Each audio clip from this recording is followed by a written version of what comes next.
You don't? Sitting on the countertops, not getting down. Looks like trying to smoke in the bathroom. Working out when you're not supposed to be working out, lying about it, saying you're brushing your teeth. Teasing and cutting up with and being disrespectful, talking about the officers. Act like a little kid.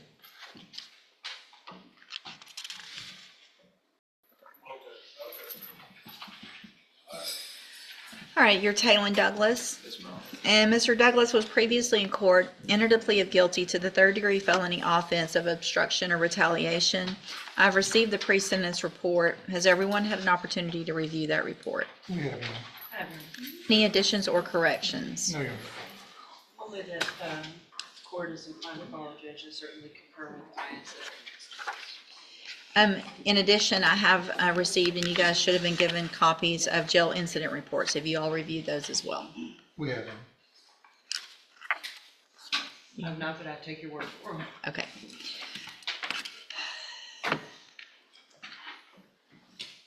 You don't like to follow rules, do you? I follow the rules. You do? You've been following the rules since you've been in jail?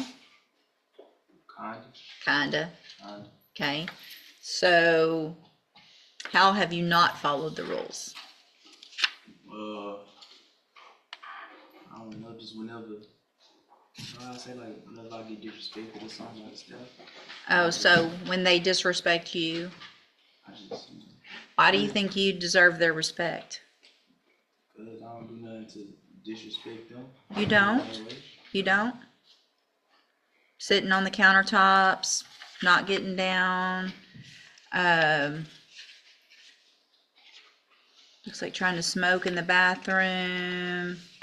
Working out when you're not supposed to be working out, lying about it, saying you're brushing your teeth.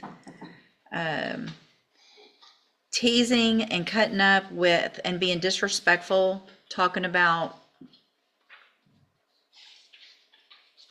the officers. Act like a little kid.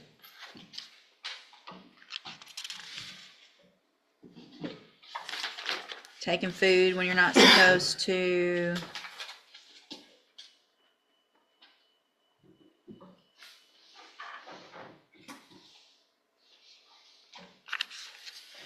Calling them some lovely names.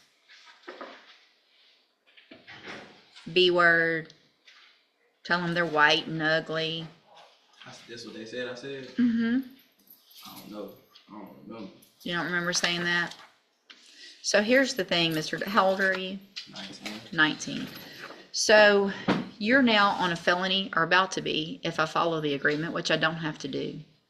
You're about to be on a felony probation, where you have to follow rules whether you like them or not, because you've committed a felony offense. So you don't get to make all the decisions for yourself anymore, right? Yes. Other 19-year-olds who don't do this, they get to go to bed when they want, wake up when they want, eat what they want, work out when they want. You don't get to do those things anymore because you committed a felony offense. And if you continue to act like you've been acting and not follow the rules, however insignificant you think those rules are, you're going to end up right back in here and you're going to end up going to prison for up to 10 years. Do you understand? So you have to make some mature decisions as a young person who's probably not ready to make those decisions. It's going to be a conscious effort and a decision on your part to either do it or not do it, right? What's going to happen if I follow this is you're going to go to ISF. ISF is a 90-day program that's intended to help you make better decisions. But let me tell you what can happen. Between now and the time that you go to ISF, you're going to be in jail. If I get an incident report, it's a violation of your probation. You could get revoked off your probation before you ever go to ISF. Do you understand? And it's happened. Ask them out there. I'm tired of you young people acting like you're acting at our jail. They're tired of it. These people are just going to do their jobs, trying to go home, go with their families, make a living, pay their bills, something that you hopefully will want to do at some point in your life. Instead, they got to go to jail and deal with this. the crap from you kids. But now you're an adult for these purposes. If you get to ISF and you don't make it through that program, or I get incident reports from ISF, they send me those, you're not going to get out. You're never going to see the light of day again. You're going to go to prison. It's that serious. Do you understand? Okay. So I'm going to find that you previously entered your plea of guilty freely and voluntarily. Find sufficient evidence to find you guilty. However, I'm going to follow the agreement that you made with the district attorney and defer all proceedings and place you on probation for 3 years. You're ordered to pay the $500 fine, and you're ordered to follow all of the rules and conditions of probation, including entering and successfully completing the cognitive track of the ISF program. Again, if you do everything you're supposed to, this is a great opportunity today. I don't want it to all be negative, because you have some very positive things. You don't have a felony conviction on your record.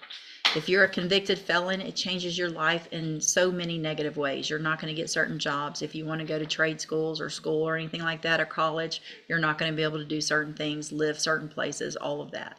So you still have that opportunity. And if you get everything together and you follow the rules, at the end of your probation period, the case is dismissed. You will never have a felony conviction. This is the chance of your lifetime to change it and live like the rest of us live, okay? The other side, though, is if you violate any condition of probation, you'll be brought back into court. You'll be found guilty, so you would be a convicted felon, and then the punishment can be anywhere in that range from 2 years up to 10 years in prison. You understand? All right, I'm handing you the trial court certification that shows this was an agreement that I followed, and so you've waived your right to appeal. Again, I know there's other people out there, there's other young people that are acting up. It's going to be up to you to say, I'm not doing it. I don't want to go to prison. All right? All right, you can go back with the bailiff. Yes, ma'am. Hold on a second. Before he goes, Judge, in light of the fact that you are giving him an opportunity after deferred on the felony, in reviewing of his incident reports from the PSI himself and his juvenile history, which is quite extensive. Yes. It is my intention to proceed, obviously with a plea bargain offer on those misdemeanors, but I think it would be important, at least with several of them, to have those on his record so that if he is back, we kind of know what we're going to do then. So you won't be able to go to ISF until you take care of those misdemeanors. They'll bring you over on a jail day to get those taken care of. Ms. Molfino will talk to that prosecutor. If you enter pleas on those, great. If you decide to go to trial, then you'll just have to wait to go to ISF until those take care of with the trial, okay? Also, I do want to make sure a condition of your probation is that you are not allowed to be in the possession of a firearm of any type. That means in a vehicle with anybody with a firearm. That means at a house where there are firearms. You are not allowed to be anywhere where there's firearms. If you're living somewhere where there's firearms, you either cannot live there, or they have to have those out of the house or locked where you cannot have access to them. Do you understand? Okay, you can go back with the bailiff now.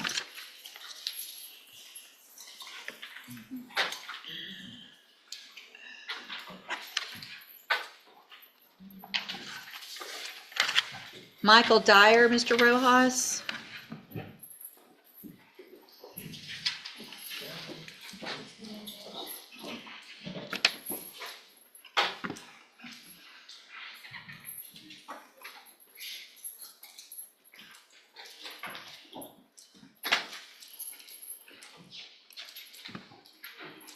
Good morning. Are you Michael Dyer? Yes, ma'am. And will your client waive the formal reading of the indictment? He will, Your Honor.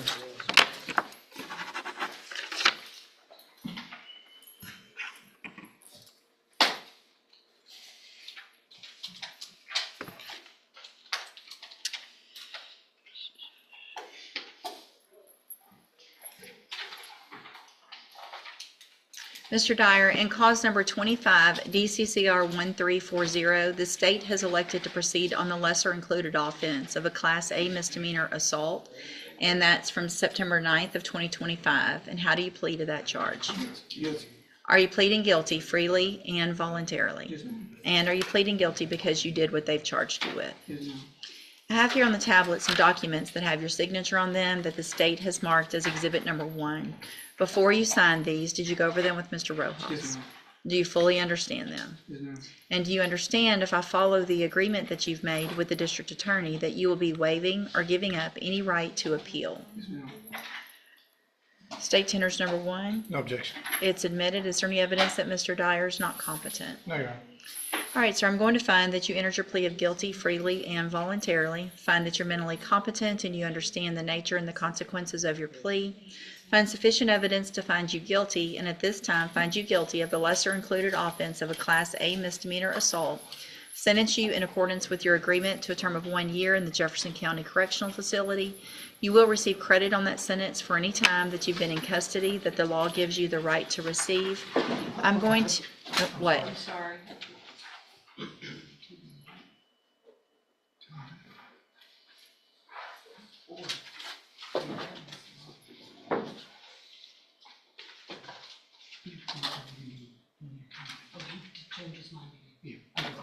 I'm sorry. There was just some alternative offers and Okay. he had We had originally indicated filled out one paperwork, and then right. the We other. had originally filled out paperwork on the felony, but then Okay. he changed his mind to the misdemeanor. Okay, so I'm going to hand you the trial court certification, again, that shows this was an agreement that I followed, and so you've waived your right to appeal. Good luck to you, sir. You can go back with the bailiff.